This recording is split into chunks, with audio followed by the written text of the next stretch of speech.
Alors ce registre date de 1986.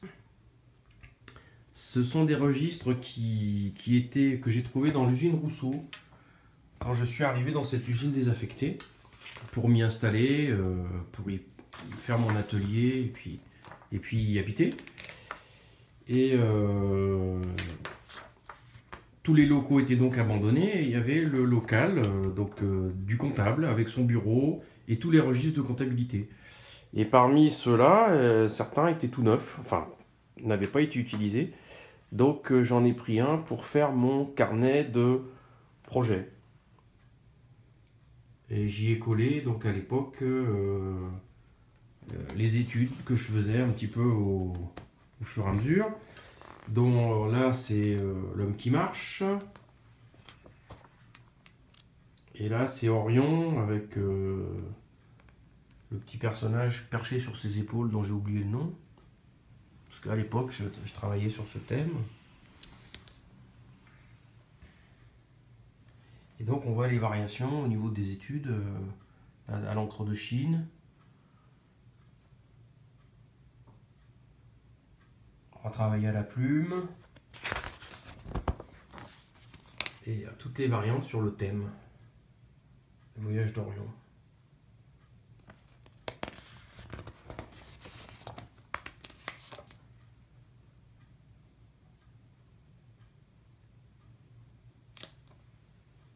Donc Orion est un géant aveugle et il doit retrouver le chemin de l'Orient. Et il est guidé par ce petit personnage qui est sur son épaule. Scène nocturne, nuit étoilée.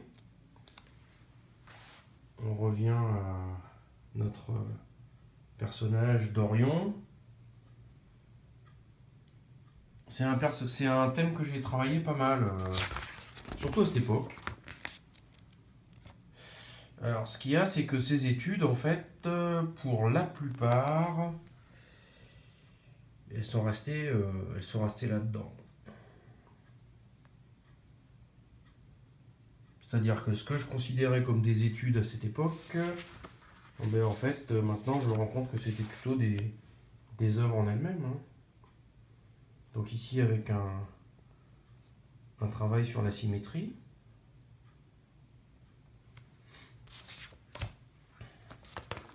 Donc je trouve que ça serait dommage de séparer ces dessins. Je crois qu'il faut qu'ils restent comme ça dans cet album. La vérité révélée. Alors ça, c'est du crayon lithographique. Parce qu'à l'époque, je travaillais beaucoup avec mon grand ami François Verdier, graveur, et on avait été faire de la lithographie à Bordeaux, à la galerie Condillac. J'avais ramené des crayons litho. Des lavis d'encre. Une étude à la plume.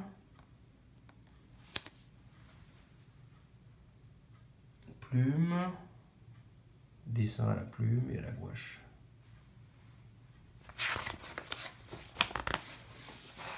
Alors là, c'est une photocopie retravaillée en lavis d'un dessin qui est précédent. Voilà, c'est ça. Pour essayer toutes les variations possibles, ici retravail à la plume.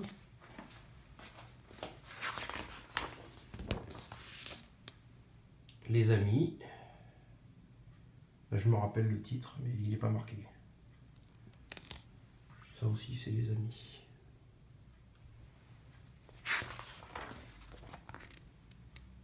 Les parents. Ou les futurs parents. Alors là, je sais pas si c'est plutôt Balzac, ça.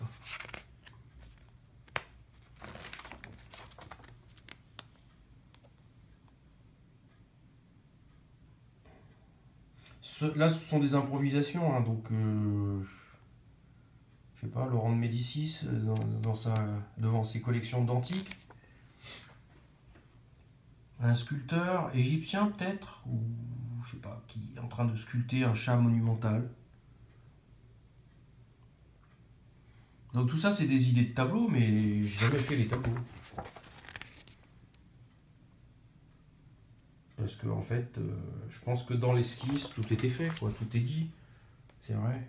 Picasso dit, si tu sais ce que tu vas faire, à quoi bon le faire? Donc là, qu'est-ce que je peux faire de mieux que ça, à partir de ça? Ben, je crois pas, je crois rien, hein. Donc c'est pas la peine. Voilà, c'est fait, c'est fait.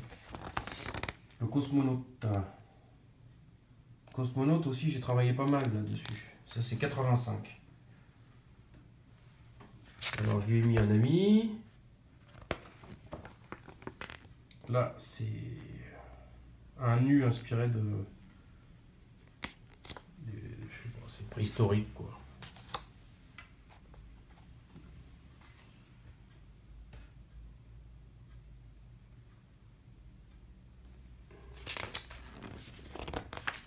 Le char d'Apollon.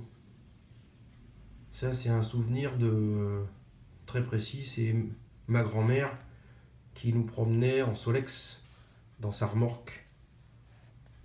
Et on allait au marché comme ça, on faisait des kilomètres. Et pour nous, c'était comme le char d'Apollon, quoi. C'est un souvenir extra. Ça, par contre, j'en ai fait un. Ça, par contre, j'en ai fait un grand tableau qui fait plus de 2 mètres, qui est à mon frère. Parce qu'il avait droit lui aussi à. Enfin, c'est plutôt nous qui avions droit aussi, parce que c'était lui l'aîné, donc. L'amateur. Ça, c'est Pygmalion et Galatée, ça. Le sculpteur devant ça, qui tombe amoureux de sa sculpture.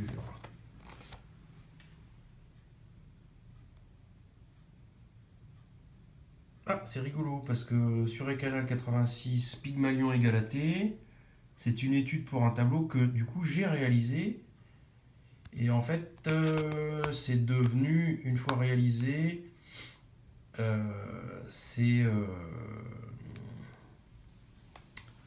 ça a changé de titre. C'est devenu le retour à Thèbes. C'est-à-dire plus le thème.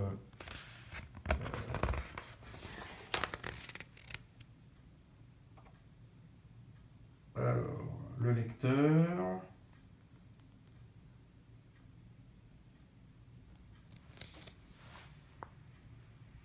Les futurs parents.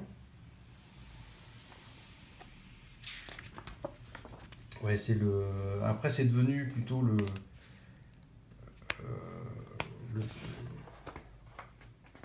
Je me rappelle plus.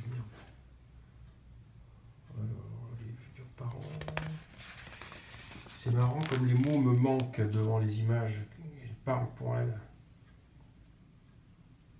Ça, c'est super, hein. Autoportrait. L'autre au portrait. Donc ça, c'est un autoportrait de. Voilà, c'est. De 86 avec une sorte d'impression par décalque. Ce qui fait qu'il y a un personnage dans le miroir. Le retour du le truc sur le voyage d'Orion qui revient.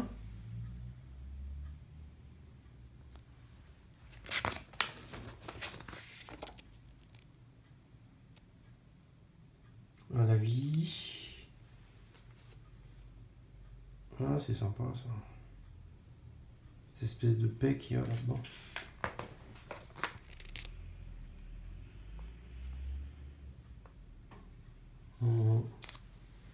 Ouais, ouais, ça me fout une nostalgie de voir ça.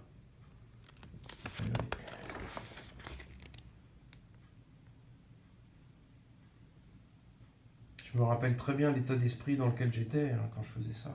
Je doutais de rien. Hein. Il y a le sculpteur qui s'attaque à un truc géant, quoi. J'étais vraiment persuadé que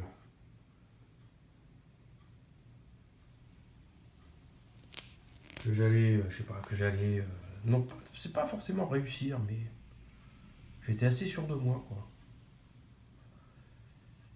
Et bizarrement, je le suis moins maintenant.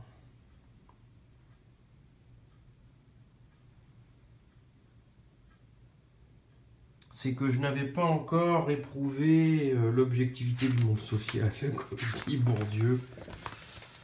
Et on s'y casse les dents quand même pas mal.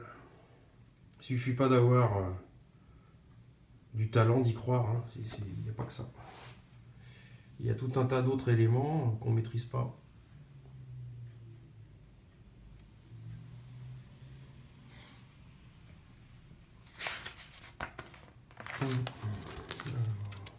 Ah ouais, ça c'est sympa ça aussi. Adam et Ève.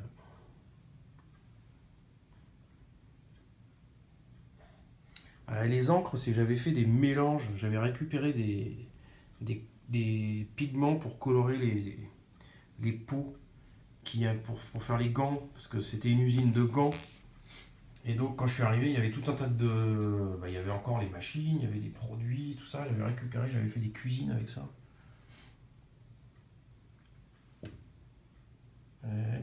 Encore un chat. Donc la chamanie, ça date pas d'hier, hein.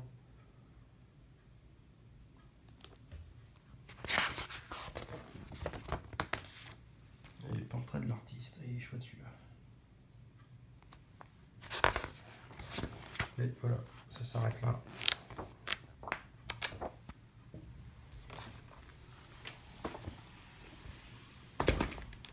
Ouais, c'est grand, hein. C'est un grand format.